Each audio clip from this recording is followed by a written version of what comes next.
Hi friends, welcome to the Scapegoat Club. My name's Jess. In this video I'm going to talk about why a child may think that their parent is a narcissist when they're actually not. Stay tuned, we're going to talk about it.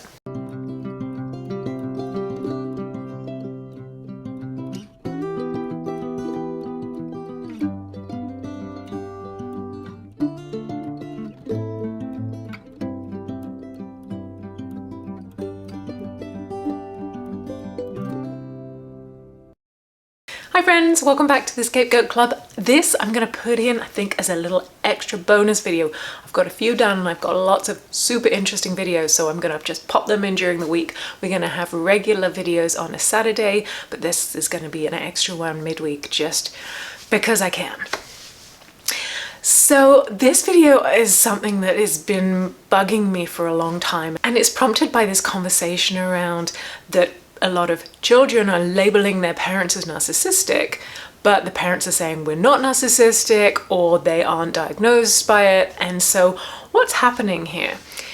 And there's a lot to it, and I think I've got a second video coming up which is going to dive into this idea a little bit more about whether we can have basically narcissistic parenting done by people who aren't narcissists. But what I'm going to do in this video is kind of break down some of the key behaviors that parents can do, which when you're on the receiving end as a child, it feels like narcissistic behavior. So before I get into it all, I'm just going to touch briefly on the idea of narcissism and the diagnosis, because I always get a comment saying, well, narcissistic personality disorder is this, and you shouldn't be calling people narcissists if they don't have the diagnosis. So I'm just going to speak to that right now and say, when I use the term narcissist or narcissistic behavior, I am not talking about only people that have been diagnosed with narcissistic personality disorder. As a lot of you guys know, I think narcissistic personality disorder, NPD, isn't diagnosed as much as it should do because the narcissist doesn't think they have a problem. And so that's one of the parts of it. And there's also a piece around the fact that they're looking at reframing the diagnosis of NPD so that it's less of a you either have it or you don't have it. It's more going to be more of a spectrum, I believe. That hasn't come out. So I'm not going to go into all of the ins and outs of what makes someone a narcissist. What I want to focus on in this video, and I mean it from the point of view of helping everybody, parent and child, to understand, to try and bridge this gap that we can get so often with these really difficult relationships. So one of the key things about someone who has been diagnosed with narcissistic personality disorder is that they have problems in their relationship and certain behaviors that they do. There are certain patterns in their behaviors that are very difficult for other people to be around. And I want to talk to those patterns now because that's one of the reasons why when children estrange from their parents, it's because they can see some of these patterns.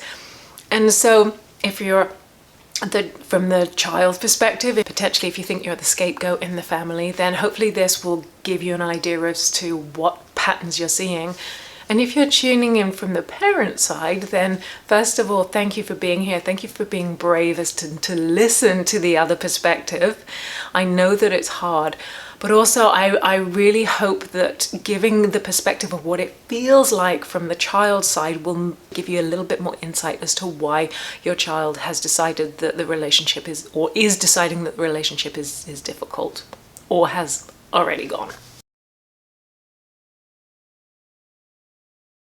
So the first behavior that I think comes across as very narcissistic from a child's perspective is when a parent insists on being right all the time.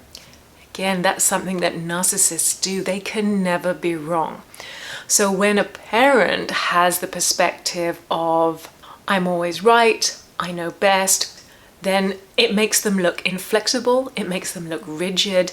It can come across as egotistical as well, and that's really uncomfortable to be around. What is really hard as well, especially from the child's perspective, is when the parent will assume that they know more about what the child wants than the child does. And it's bizarre, but I hear it so many times. I know my child better than they know themselves. You don't. And when your child is an adult and is saying, hey, you know, got some problems in the relationship here, honestly, it just breaks my heart that the parents can't hear what they're saying, because it just kind of sounds crazy. So if you have said that, or you think that about your child, then please understand that you don't know them better than they know themselves. And when you say that, it just really feels horrible from the other side. Imagine if someone said that to you. Imagine if someone said, I know you better than you do. You'd be like, what? Why? Where does that come from? That's how it feels. And I know that there's going to be some parents saying, well, yeah, but my child has made the mistakes and I told them not to do something and they did it anyway and then they regretted it later. Maybe you do have some valid perspectives, and that's great. But the problem is when you push this idea that actually I know better, I know more, it really takes away from your child being able to explore what they want and learn their lessons and figure out the things that they need to figure out along the way. Because it's their life, that's their job to figure it out, and it's not yours to do it, not anymore. A second thing that parents can do that looks narcissistic from the receiving end, from the child's perspectives, is that the parents don't respect their child's boundaries. And these boundaries can be preferences of opinion, they can be around privacy, they can be assumptions around the time that you spend together, access, or it could be things like gossiping in the family about something that your child has done. These all feel like boundary violations from a child's perspective. It feels like we don't have control over what we want and we need, and that our preferences are just not listened to. Again, it's something that a narcissistic person would do, and it feels very invasive, it blurs lines, and it becomes very uncomfortable to live with. So a really good reminder is to ask before visiting. Don't assume that you're going to do the same thing that you did last year. Listen to someone else's perspective. Ask for their preferences. Again, don't assume that you know what they want or that everything's okay. Check in every once in a while. And don't share your kids' stories with everybody else. Respect their decision around who they share personal information with. So number 3, this is huge, and I think this is often the absolute crux of some of the difficulties between parents and children, and if you get to the estrangement piece as to the difficulties in their relationship. And it's when a parent ties their identity and their happiness and their values into the relationship with their child. And so when parents say, I can't be happy unless I can see my child or my grandchildren, or I feel my daughter's or my son's pain, I can physically feel it. I'm not saying it's the same as narcissism, but narcissists need other people to support them. They need other people to give them validation, to be able to fuel their own self-worth and their sense of who they are. And so when a child feels that their parent is putting the weight of their well-being on the shoulders of the child, when the child didn't ask for that, because the child didn't have a choice here, it feels suffocating. But of course, we don't live in vacuums. Most of us are empathetic beings with feelings, and so that our emotions do get altered and influenced by the people around us. But being influenced by someone is a very different thing to not being able to stand up as an individual entity and understand where one person's emotions and world and feelings end and ours begin. And again, if you're a parent and you really, quote unquote, can't live without your child, that's going to be a very challenging place for you to be in, and it's going to be very, very difficult for a child that is an independent person and has their own life to live. And in the extreme, we can get to the point where children feel that they have to make a choice. It's like, do I support my parents, or do I do what I need to do to keep myself afloat? We really don't want to be putting our loved ones in that position where they have to choose between keeping themselves and their own well-being up there and supporting other people, because at some point they're going to have to make a really difficult choice, and it's not going to be pretty.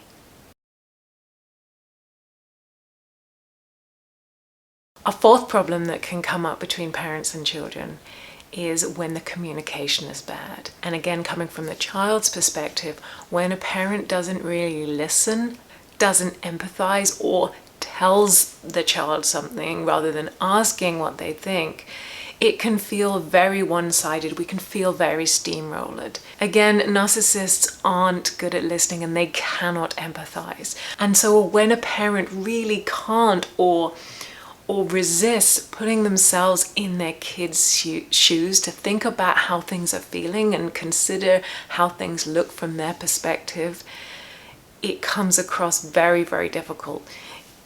It can come across as if we're communicating with someone who's not interested in our side, can't really think about something from our perspective, and it feels narcissistic.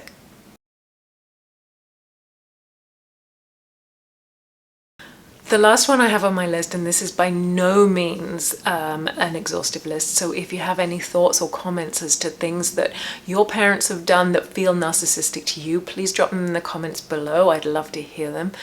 And also, if you're a parent and your child has accused you of being narcissistic, perhaps you can put in the comments below where you think that perspective may have come from your child. So the last point on the list is when parents have very rigid, unyielding views about the world and about relationships and about the family.